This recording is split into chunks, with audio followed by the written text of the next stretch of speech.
Hello, and welcome to this on-demand webinar, Metrics in the Factory of the Future, communicating and visualizing operations metrics that improve predictability, performance, and profit. Our presenter today is Sarah Balow.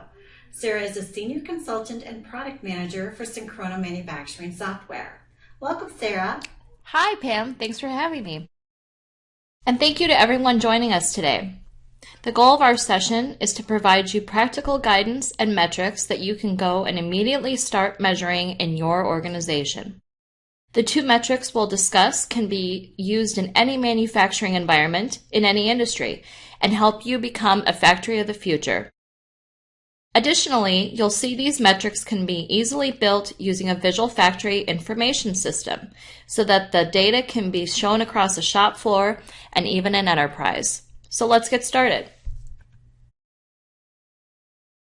So what does the factory of the future look like? The three characteristics are: the factory is customer-centric with a relentless focus on flow, all activities are synchronized in support of flow, and information is visual for all users between the shop floor and up through plant management. First, let's start with your goals. What are you really trying to achieve as an organization? Often we find that manufacturers are measuring anything and everything. They have too many metrics and many times too many contradicting metrics. So we encourage manufacturers to first think about the end results that they want to achieve. It could be several or all of the outcomes listed here. Ultimately, however, all of these outcomes come down to: how does this change what we measure and how we measure it? Align metrics so that you know the overall level of flow that is being delivered from the production environment. And begin to instill a culture of data-driven decision-making. We find that this brings everyone into alignment on the overall mission of the organization. Decisions all become more automatic and aligned with metrics, which empowers everyone in their position. Actions on the shop floor are closely in support of and tie out the metrics at that greater enterprise level. We also believe that there are particular operational metrics that are quick wins because you can take immediate action and see improvements quickly. In working with manufacturers over the years, Syncrono has arrived at a list of recommended metrics, and it's called the Metrics for Action. These metrics drive right behaviors regardless of industry, size, or process, and all emphasize and support flow throughout the factory. All of these metrics have in common that they focus on actionable outcomes. They're not in conflict with one another, which simplifies the overall number of metrics. Additionally, they're relevant to every role within the organization. As you can see, there are 4 categories of metrics for action: operations, supplier, customer and sales, and quality. Today we will focus on 2 new metrics that are unique to demand-driven manufacturing. We will also be providing additional resources where you can learn more about the basis for these metrics, how to measure them, and actions that you can take based on different outcomes. The 2 that we'll focus on today are metrics that are in the operations category and really meant to give the organization a sense of their rate of flow. The first is queue turns. Queue turns is the rate at which the queue in front of a resource is turned over in a given time period. It's important to know this if we're focusing on flow because you want to understand how long orders are waiting in queue. Since 85 to 90% of cycle time is made up of items waiting in queue, this is an important data point to follow. Not only will you understand more about flow throughout the facility, but you'll also key into the opportunities in cycle time improvement as well. The second metric that we will look at today is constraint productivity. For demand-driven manufacturers, it's crucial to understand the productivity of your constraint resource, since this will be the pacemaker of your entire production line. The rest of the line's activities and work should all be subordinate to the constraint resource's rate. It's important that the constraint resource never runs out of work in order to maximize flow. Understanding the constraint's productivity also helps shed light on other important metrics in the facility, such as on-time delivery. For all of your metrics in the facility, it's important to be able to visualize these metrics, including metrics for action, so that you can drive predictability and profitability. When using a visual factory, it's important that the system is easy to implement and use, It's important that you can access and analyze information from any data source, since you have a number of applications and resources around the facility and enterprise that are rich with data. And it's also important to put this tool in the hands of everyone in your organization so that they're empowered with information and the ability to find out more information. Using a solution like SyncView, you're able to monitor metrics for action in real time and make instant performance improvements. Now that we've walked through a couple of examples of metrics for action, we'll show you how to put these to use in SyncView, Synchronoss Visual Factory System. So let's jump over to the tool. We're now in SyncView, Synchronoss Visual Factory Solution. This is a browser-based application. So we're logged in, and what we're looking at is an example of a board in view mode. This board is an example of a blueprint, and this blueprint is showing all of our facilities that we have in an enterprise, and it allows them to be seen at a rolled-up view. And this board is showing us that of a number of metrics that these facilities are being measured on. There's many that are in green, one in yellow status, and then we also see one in red. So if we select our red facility, we'll see that rolling up at the facility level are 3 different metrics that we're measuring. One of them is green, one is yellow, and then red, which is what we're showing escalated at that parent indicator level. So on-time delivery seems to be an issue, and if we wanted to find out more, we can drill through. We're now at the fabrication plant level, which is a new board showing us plant level detail. What we're already seeing here is on-time deliveries measured by production line. On-time deliveries also happens to be another one of the metrics for action. And deliveries for the second production line this month are underperforming. So of all the outbound orders that are being fulfilled, the ones coming from line 2 are currently in the red. What we can also do is add some components to this board. So we'll start by adding some information about queue turns, one of the metrics that we'll focus on today. We're now in the board editor. One of the things that SyncView allows you to do is you start with essentially a blank canvas, and you can add and edit and change things on the board at any given time.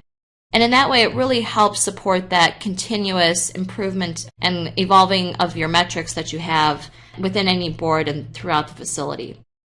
So by looking at this board, you'll see that we have a blueprint here showing work cells kind of at a bird's eye level view. On this blueprint itself, I can, move it around on my page. I can, place it. I can also scroll up to go ahead and edit and add to the blueprint. From here, I'll have the ability to add an existing indicator if I wanted to. And if I drag on one from my list, you'll see that I could put it here and drag it around to anywhere I wanted. I can remove that, and I can also choose to create a new visualization, which is what we'll do here today. So from this blueprint, what I can do is add a new indicator. What I'm going to do is create one indicator representing the paint work cell, and I'm going to have 2 different paint areas roll up into that one indicator. And what we're going to do is measure the queue turns on each of those. So at the upper level, I'm going to name this my paint work cell 1. And then what I'm going to do is add 2 sub-indicators. The first will be named paint A. The second one is going to be called paint B queue turns. At my upper level, I'm going to choose an icon that's going to represent the work cell. Within my library, I'm going to select work areas to see if we've got a paint area represented. And what I can do is scroll down, and you'll see that I do have a paint area. I can select this image. I could have selected any of the other ones. What I can do is save. And then I'll also go and select the icons that I'll represent the queue turns by. So you can also measure status and metrics, and we've got some built in. I'll choose this icon for our queue turns. And once again, choose status, say save. Perfect. Now what I can do is go ahead and add the color conditions that will be used to color these based on data roles that we configure. So I'm going to say add a condition. And in doing so, the first thing I need to do is select data that's going to be read when coloring the indicator. So I'm going to look at all of the data that I have available to me as a user. And again, that's at an individual security level. So this is all the data that I can see and select from when I'm building a visualization. I can look at this resource data table, which is in its own database. And then what I can do is I can search through and look at these individual tables that have been selected and whitelisted. And what I can do is look through and see if I've got information on Q-turns. So I started to type in Q, which pulled up our Q-turns table. I can select it. I can get an idea of the type of fields and information I've pulled back. And then best of all, I can also do a preview of that data and see it. So without going to the back end and looking in the database or the other application, I'm able to preview and verify that this is what I need to build my condition. So selecting that data, what I will do is indicate the conditions that will turn this green. So again, we're working with Paint A, so you'll see that of all of the fields that we have, we've got our Paint A Q-turns here. And what we're going to do is we're going to start to build out this condition statement in a natural language way. So talking about Q-turns, I can say if my Paint A Q-turns is greater than, and at this point I can choose what this number that I'm comparing it to will represent. I can compare it to a static value if I want. I can also compare it to another field. So I can say if Paint A Q-turns is greater than Paint B, because let's say I've been wanting to make sure, because Paint A, the line itself is and that resource are in support of some things that I want to make sure they're getting through their work in progress a little faster. I can compare those two, and if it is greater than the Paint B area Q-turns, then we know we're healthy, and we'll say turn it green. I can also add a condition that says if Paint A is less than or equal to Paint B, so is less than or equal to Paint B Q-turns, then turn red. All right, so that was pretty easy. We were able to do that in a natural language way. We could add on different and or conditions to make that a pretty detailed condition statement. What we can do is save. We've got those applied, and now we'll move on to Paint B. We'll add conditions in a similar way, so we'll select the resource data from our same spot using the same table, which also had Paint B. We'll say save, and then what we're going to do is add these conditions, and let's say that Paint B, we're really interested in finding out if it's greater than a certain number. So in this case, we'll just say 1.5. We just want to make sure that it's turning over the Q 1.5 times within that given duration. If it's greater than 1.5, then we'll say green, and if it's less than 1.5, then we will be red. So Q-turns are really important because they're going to, again, give you that understanding of all of the WIP that's sitting in front of the queue of that machine, how fast is that being turned over. So that can really give us a key indication of flow. And then when we look at our blueprint here, we can see that how that flow is affecting other work cells. We can kind of line this out as a production line. We can kind of see around the facility where our bottlenecks are and where the WIP is kind of building up. So what I can do with this indicator then is place it along my other indicators on the blueprint. Resize, I can drag it around. It's here, and what I can do is save it, and I can see it in action. So we'll go ahead and save this board in draft mode. And what we'll see is that we've immediately gotten that same paint information that we just configured. It's seen here, and we can see that Paint B is actually going a bit slower than we would prefer. So we were able to see that easily. We can leave it there or continue to edit it as we go. So that's Q-turns. The second metric that we were going to take a look at today from the Metrics for Action is constraint productivity.